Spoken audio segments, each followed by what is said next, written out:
नमस्ते साथियों, आपका स्वागत है एग्री स्पाई मंडी भाव के हमारे YouTube चैनल में। हमारे चैनल को सब्सक्राइब करें, वीडियो को लाइक करें और शेयर करें। नमस्कार दोस्तों, स्वागत है आपके अपने एग्री स्पाई चैनल में। आज हम बात करेंगे गेहूं की सरकारी खरीद पर मंडरा रहे खतरे की। क्या ऊंचे बाजार भाव के कारण किसान सरकारी केंद्रों पर गेहूं बेचने से बचेंगे? और क्या सरकार 310 लाख टन गेहूं खरीद का लक्ष्य हासिल कर पाएगी? आइए जानते हैं पूरी रिपोर्ट। उत्तर प्रदेश, मध्य प्रदेश और गुजरात में गेहूं की सरकारी खरीद शुरू हो चुकी है।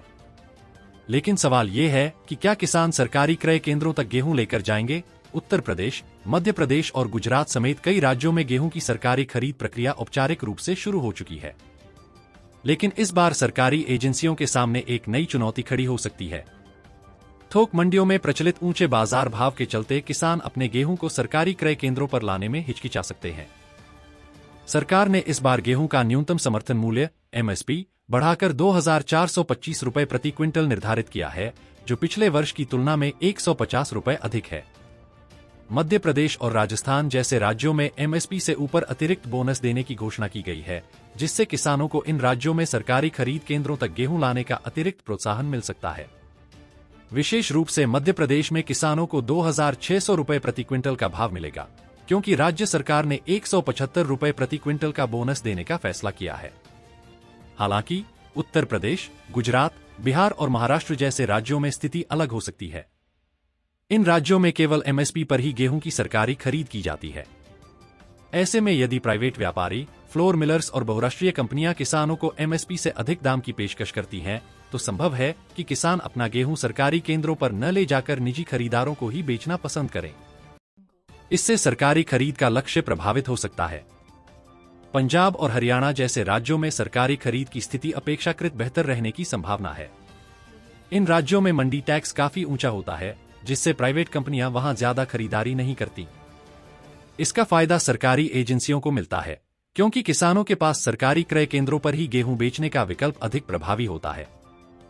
पिछले 3 वर्षों का रिकॉर्ड देखा जाए तो सरकारी खरीद का लक्ष्य बार बार अधूरा रह गया है। 2024 से 25 के लिए सरकार ने 310 लाख टन गेहूं खरीदने का लक्ष्य रखा है, जो यदि पूरा हो जाता है तो 2021 के बाद यह पहला मौका होगा जब सरकारी खरीद 300 लाख टन के आंकड़े को पार कर सकेगी।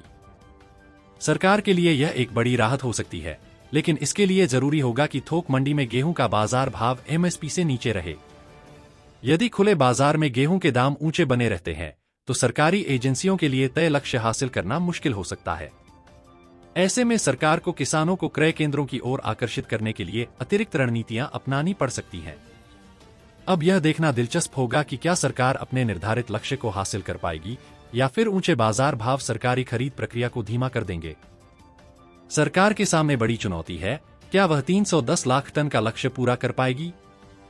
क्या किसानों को MSP का लाभ मिलेगा या प्राइवेट कंपनियां ऊंचे दाम देकर सारा गेहूं खरीद लेंगी? आपका क्या कहना है? क्या सरकार को बोनस देना चाहिए? अपने विचार हमें कमेंट में जरूर बताएं। अगर वीडियो अच्छा लगा तो लाइक करें, शेयर करें और चैनल को सब्सक्राइब करना न भूलें। ताजा कृषि अपडेट्स के लिए जुड़े रहें।